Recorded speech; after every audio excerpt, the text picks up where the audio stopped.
Good morning.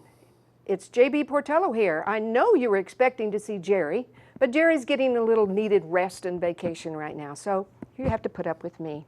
But here's what we're going to do. I am so excited because spring is here, and what we don't want to do is get so excited that we start going out buying stuff and doing things we don't need to do yet. I have an amazing guest today. His name is Tim Pschierer. I did it, didn't I? You did it perfectly. All right. Yes. Tim is amazing because he does so many things. He is the owner-operator of Green Ninja Taxi. So if you ever want to go anywhere, just call Green Ninja. Give me a call. Yeah. In addition, he is a key player in Positively Bella Vista, and what Positively Bella Vista does, I'm going to let you say, what does Positively Bella Vista do? Positively Bella Vista connects neighbors with neighbors. It's basically neighbors helping neighbors with certain needs. You know, we don't do everything, but we certainly can help somebody in need for a short amount of time. You know, everybody goes through seasons of life, and sometimes it's firewood when it's cold. Sometimes it's building a ramp, a handicap ramp or something like that to help in the interim.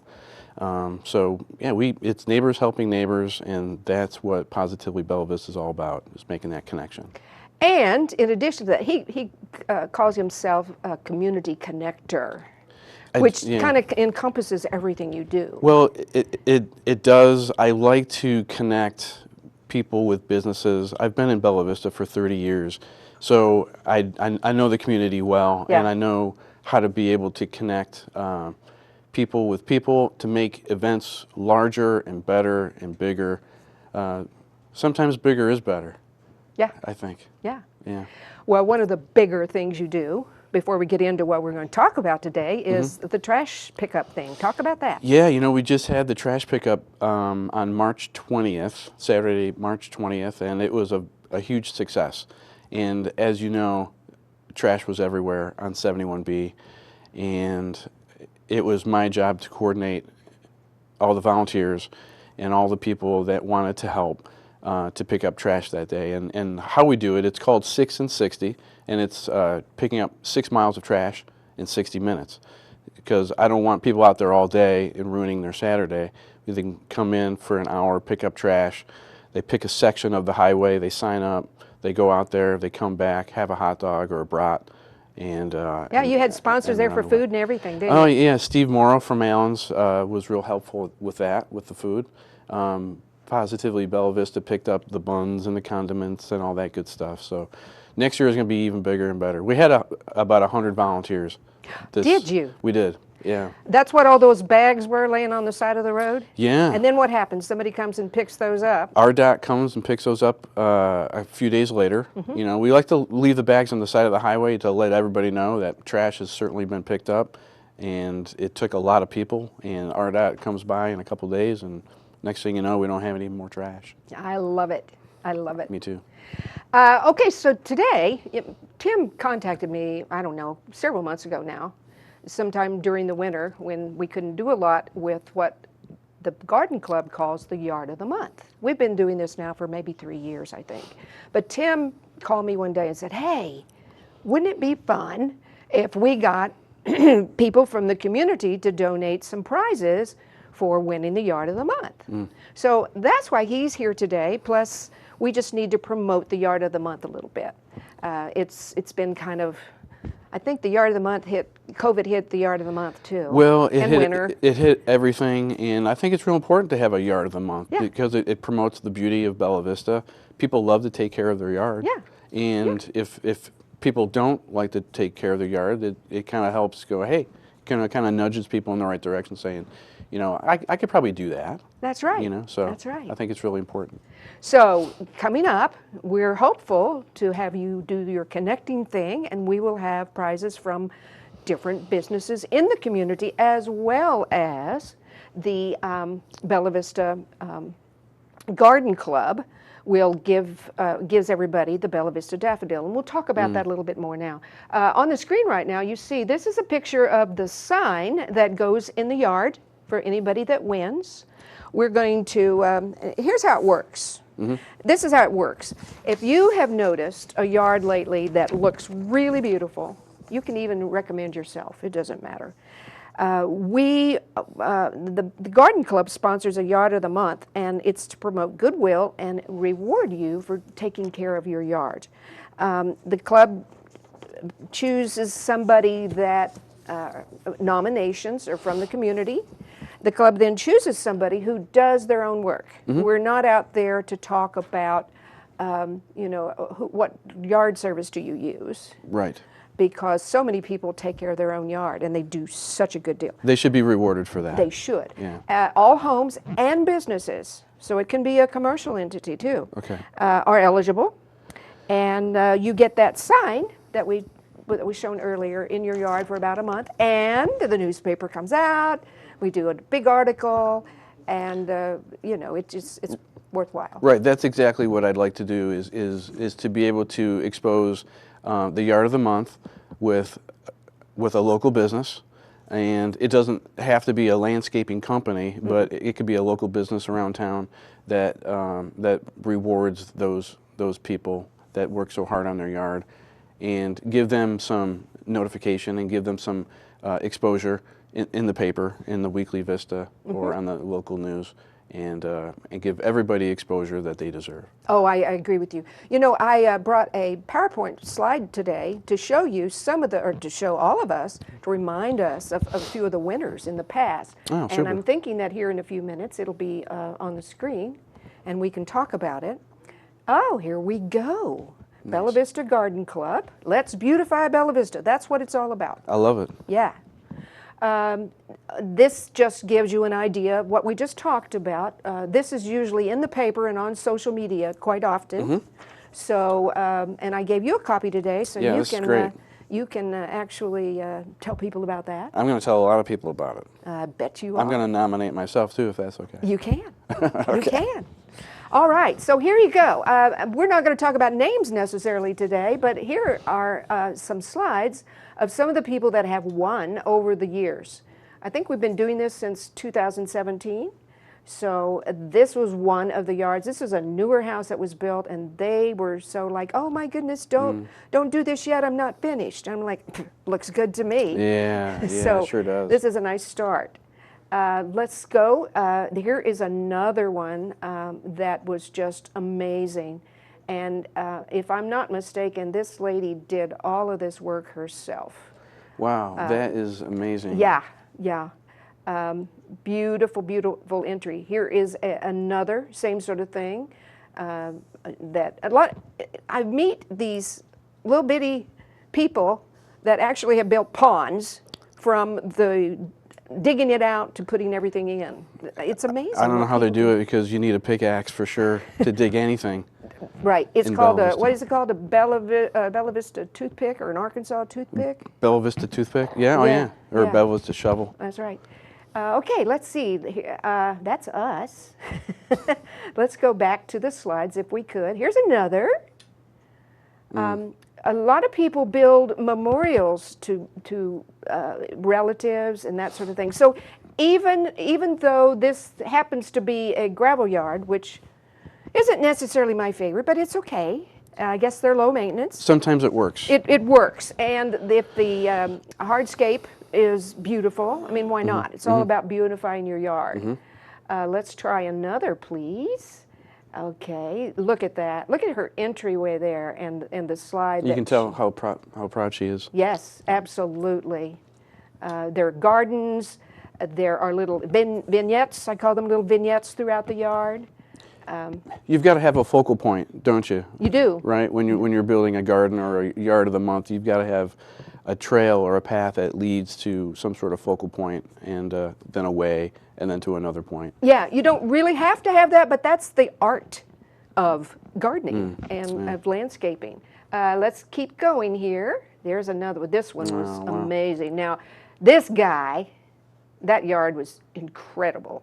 And he told me later that he was at one time, even though he did this all himself, a professional landscaper. Wow. I'm like, no kidding. Yeah, I would nominate myself too if I was. Well, he didn't nominate. I just drove by and I thought, oh my goodness. Yeah. So that's at any beautiful. rate, Oh, and this, I think you recognize that guy. Oh my goodness. Yeah, that's. I do. I recognize them. Yeah, this was my friend our friend, who built a beautiful new home, did all the scape themselves, and even his kitty cat over here in the corner is like, hey. I recognize that mulch because I helped put that Did mulch you in there. put that mulch I in? did. He probably wouldn't say that, Oh, well. but I'm going to. I'm going to give myself a little bit of credit there. And you should, because it has to be not a professional landscaper. It needs to be the community pulling together to do this. I am the non-professional help that was definitely there. Yes. Well, that's good to know. All right, so let's try a little bit more here. Oh, my goodness. Jen Noki, I hope she doesn't mind me saying her name. She moved from California and several years ago bought up a lot of property above Blowing Springs and did a wildlife preserve, because she had one in California. Wow. And she just totally renovated this yard. Now, she just sold her house and moved. I heard. But Yeah. she is amazing. Here is a memorial. One of these, this winter, actually did a memorial to their son who was killed. And it's gorgeous. If you Yeah, ever it go looks by really there, great. they change it out all the time. They have flags and they were the sweetest people, really. You know, and look, even here's one in the fall. Yeah, a little See the seasonal pumpkins? action.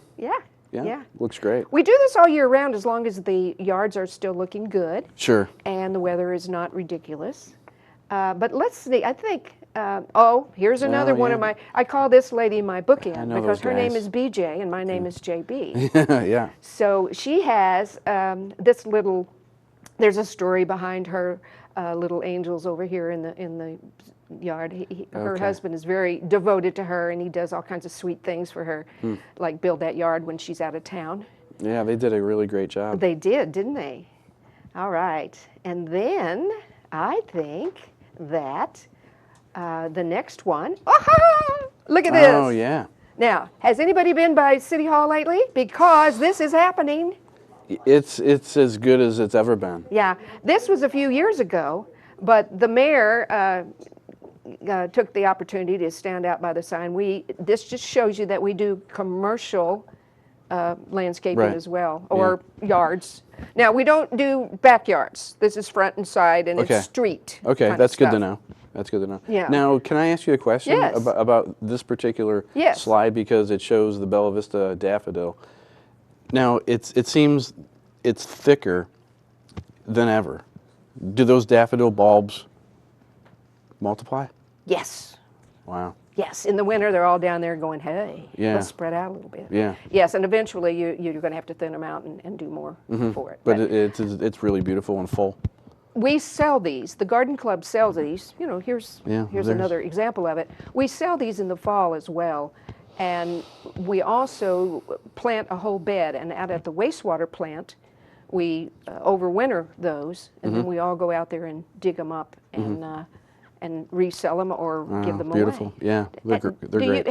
Do you have any at all? I don't have any in my yard personally. I do have daffodils of all different varieties, but not the Bella Vista one. Well, then you do now because I have a pot for you. Wonderful, can thank you. transfer. Yeah, thanks. If you don't mind, pick up that Brent and Becky's catalog there.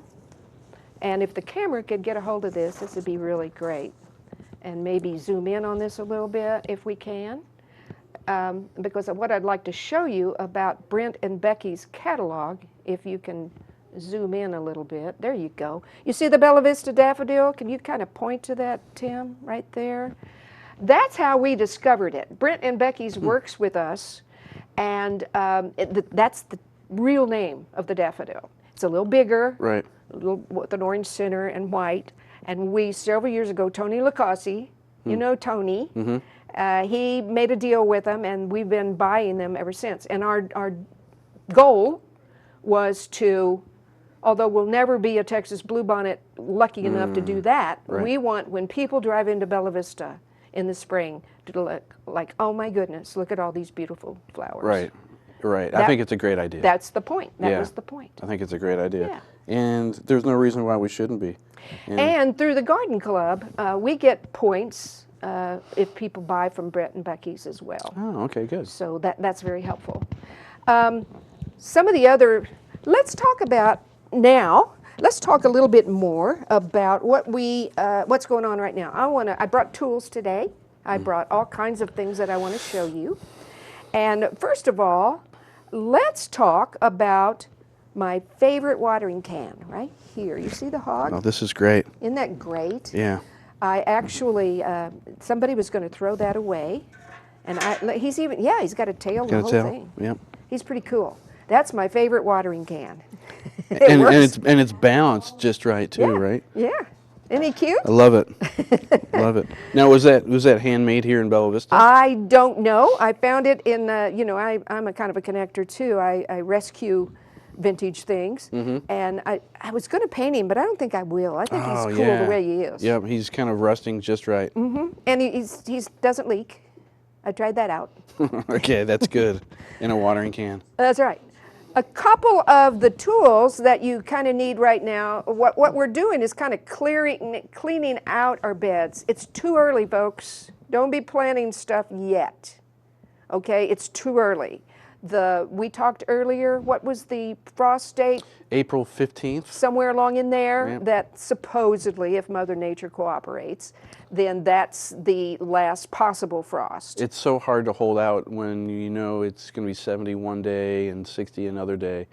It's so hard to keep those plants inside when you want to get them out and growing. That's right, because you want the soil to be at least 50 degrees before you start doing that. But, all the folks, and this is not a slam or anything against all the Lowe's and Walmart and all that, Sure. but they've got all their plants out. Well, Right. and a lot of people are buying them. But here's the deal. You get to buy them 2 or 3 times if you put them out now. That's exactly right. They love that customer, don't they? They do. Now, I heard on another show on YouTube that those plants come in so addicted to growth hormones that they're almost addicted. So when you do bring them home, they go through withdrawal, and they're never as good as the day you first buy them.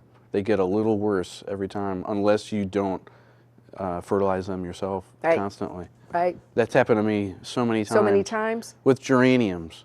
You buy the geraniums, and they're so full and they're so big, and I get them home, and I kind of do my watering.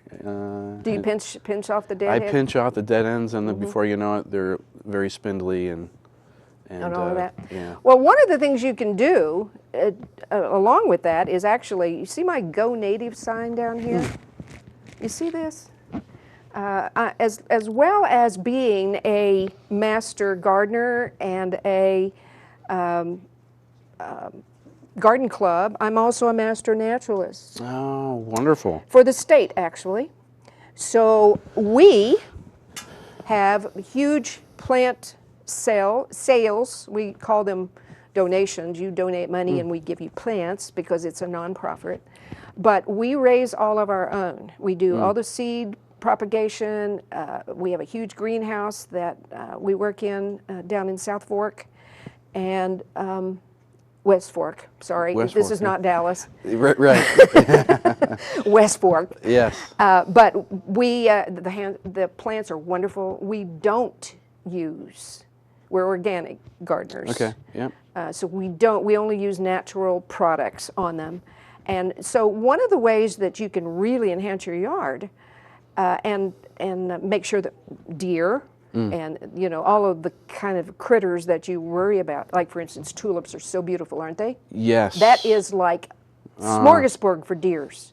I've Deer found that love out. that. Right. I found that out with my bulbs. Yeah. And as soon Squirrels. as they start to squirrels, we need to talk about how to avoid that happening to your bulbs. It's 22. No, I'm sorry. It's a 20. I understand. Or have dogs. I have 3 dogs, and they pretty much patrol the yard. Okay. So. Yeah, my dog likes to bark, so he's out. Yeah. That option's out. But anyway, that is one of the things you can look forward to. There are an awful lot of plant sales and things like that are coming up. Compton Gardens does one. Yes. The It's currently Master going on. Gardeners. All of these, Yeah. they will have some good things. Would you mind picking up that Missouri Wildflower book right over here? Oh, sure. Yeah. And if you guys could zoom in on that for me a minute. This is, we're almost in Missouri right here. You know, not far. Yeah. And this is one of the best books ever for pictures, identification, all kinds of things like that. We give this to one of 5 books that we give to the students that we train for Master Naturalists. And I just, if you're interested in wildflowers at all, I recommend that book so highly. They do a wonderful job of filling in the spaces. Yes. Because we have a lot of lots, Yes. vacant lots here. Yes. And it's great to spread out those seeds and have those vacant spaces taken up by what grows well natively. That's right. So. The golf course, you know how they, I don't know if they're doing that this year again or not, but you know that one golf course as you drive through Bella Vista? Birksdale. Yes. They did a whole lot of flowers like that, didn't they? Now, the thing with those flowers, everybody kind of, you know, before you kind of complain about things, sometimes it might be good to get some idea of why things are done the way they're done. We had these gorgeous flowers growing along the roadside, and then of course they kind of started going back to their natural state. And then we had people like, why don't they mow down those weeds? Well, they're not weeds. Right. And if you cut them down, they will not come back. Right. So that's one of the reasons things like that happen. Let's talk about a few of my favorite things, other than my pig. I like my pig. Let's talk about some of the tools that that right now that I would really love to share. This little job. This is a. Now I'm going to say something I shouldn't because I'm also into edible herbs. Wow. But let's just, I won't talk about dandelions, but this is a good way to pull them out of the ground, okay? Or a weed. Because a dandelion has a taproot. Yes, anything but the taproot. Now, the dandelion greens are good to eat, so you got to be careful about that. And chickweed right now. Yes, it's growing like crazy. You can watch it grow. You can watch it grow. And I just did a class recently for the state master gardeners on edible, is it food or is it a weed? Chickweed tastes like corn silk, but it's really good in salads and other things. So, you know, before you just mow that down or pull it up, plenty of food right there in your yard. Yeah. Yeah, that's But be amazing. careful, because it may not be what you think it is. That would be a shame. It would, wouldn't it? Now the dandelion, is every part of the dandelion edible? Have I heard that? Yes, yes, and in so many ways. I mean, you can even brew the root for coffee or grind it up for coffee. There's a dandelion coffee, there's a dandelion tea, the greens are good. And most importantly, right now, even some of these weeds are out there for the pollinators. Because I was really angry at this henbit that was growing in the middle of my path. And that's that purple flower that makes the whole field look like purple, which is beautiful. Henbit. It's an early pollinator for the bees and things like that. Right. So as I was pulling it out, or starting to pull it out of my path now, not, you know, out of my path, a bumblebee came by, and I'm like, oh, darn it. Yeah, he was looking for that flower. Yeah. So they're out there. A few other little things. There's always, you know, the good old trowel. You know, oh, and look, this is terrible because look what I did. I left the dirt on it to show you that you shouldn't do that. Oh, you shouldn't leave the dirt on there. No, You you should really clean need it to keep your tools clean. This one is called a snake something. This particular one is my favorite tool. Snakehead tool, I think. But it kind of looks that way. And it is good for digging out those rocks that we raise here in Bella Vista. Yeah, yeah. Do you raise rocks? We do. We grow them.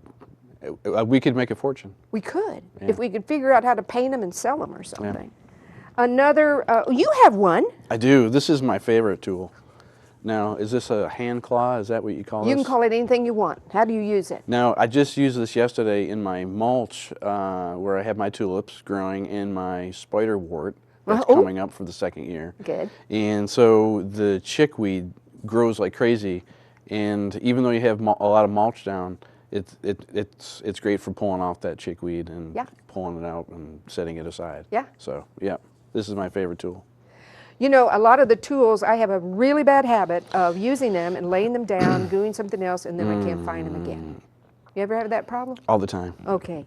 Well, you may not want to do this, but one of the things that I got or found recently or somebody made for me is they took an old pair of jeans That's a great idea. and it's got pockets on it and you can put it around your waist and you know your phone can go over here. See, those are great jeans for when you go on a diet and you have your old big jeans that are just sitting around in the closet. You can make it into something like that. That's right. And That's still right. wear it. That's right. It's recycle, reuse, Yeah. repurpose. Right. Yeah. So this was fun. And then, of course, one of the other things that's important to everybody, really, I don't know if guys do it, but I do. This is actually Gardener's hand cream.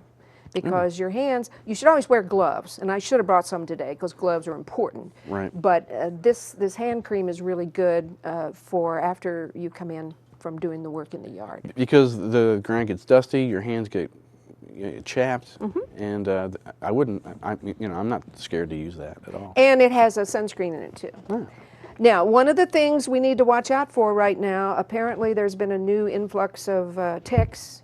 I thought that winter probably killed them off. You but know, it you didn't. hear that every year. You know, are we going to have ticks? Is it going to be a tick-full season? Because we had, it was minus 17 degrees below zero. It seems like that would kill off everything. Yeah. Well, you know what? I could talk to you forever, and we'll just have to figure out another way to do this. But let's talk about what we need to do now in April Right. for the garden. Okay. First thing, you'll notice we have a hummingbird feeder over here. It's going to be time very soon to put that back out. Any kind you want. This just happens to be one I use. And the ratio there is 4:1 water to sugar. Don't put that red food coloring in there. You don't need to buy red coloring. Just 4:1 sugar, water. They're going to know. They know, and that coloring's not good for them. They want the natural stuff. We talked about spring cleanup. That's what Yeah. some of these tools are all about, right? Right. You were going to talk about perennials. What do we do for our perennials right now? Well, the perennials, this is the month we go full speed ahead with planting perennials, trees and shrubs. So now's the time to get them in the ground. Yep. I just planted my, I'm not going to remember the name, gladiolas. I planted the gladiolas now so they can come up in the summertime. There you go. So There you go. Annuals, hold off on planting those right now. Like we talked about earlier, it's too early, unless, of course, you do the little petunias, the little things that are they overwinter. Right, anyway, sure. you can do that. And herbs, unless you have a cover or something, but just wait. There may be still a few nights that are not up to their 40, they're below 40 degrees, so you don't want to do that. Your bulbs, you talked about that a little bit. yeah, a little bit. One of the things that I've learned over the years is that once the flower is spent, our tendency is to get rid of the whole thing. But you're not supposed to do that. You're supposed to leave that greenery on there until it's brown. That's right, because that's feeding the root to come back next year. That's exactly right. That's right. House plants, I know some of you want to get those out there right now. I don't blame you. My house looks like a greenhouse on the inside right now, and I'd love to take them out, but don't do that yet. Give it a little bit of time. Your plants and you will both be happy if you do that. Lawns? What about the lawns? Well, you want to start fertilizing after they turn green. After your lawn turns green for a little bit, give it a chance to grow. Give it a chance for that fall fertilizer to kind of kick in and last, and then you can feed it with some nitrogen-rich fertilizer. Okay. In a couple weeks. Roses, there's new growth going out right now. Fertilize established roses, but be sure you water very carefully before and after. Watch for that black spot that roses get, treats it. Veggies, okay, you can do some things right now, but just take it easy. I've got a bunch of seedlings started in the house. Good for you. And I won't put them outside per your request because the frost is coming up. Well, you can, but you just have to do it again. Yeah. Okay. So for more information on what to do in your garden each month, you can go to the Bella Vista Garden Club site, which is bellavistagardenclub.com. Yep. And the Master Gardener website, which is bentoncountygardening.org. and that has a lot of really good information. The next meeting of the Bella Vista Garden Club is April the 28th, which is the fourth Wednesday of each month, and they will meet at 9:30 at Reardon Hall. We will not be serving food there, but you can bring your own drink. And the program is all about bluebird habitat, nature, plants. One of my dear friends, Denise Klinger, is a master naturalist, and she is going to be the speaker. You're welcome to come. Oh, super. This is not just for members, because we Okay, welcome super. everybody. And are you a member yet? I can't remember. Well, you need to be. I need to be. Yeah, I'm because you're sorry that I'm helping not. us. I will be. Yeah. Tim, thank you so much for joining me today. Oh, it's been a pleasure. Thanks for having I me. love working with you, whether or not we're clearing branches out of trees or picking up trash. Yeah, Or, it's always a pleasure. yeah, thank Always you a so pleasure. much. Hey, I hope you've enjoyed the program today. I have, and I hope Jerry will give me a seal of approval sign for today's show. Remember, her favorite line is, "Don't forget to stop and smell the roses." See you next month.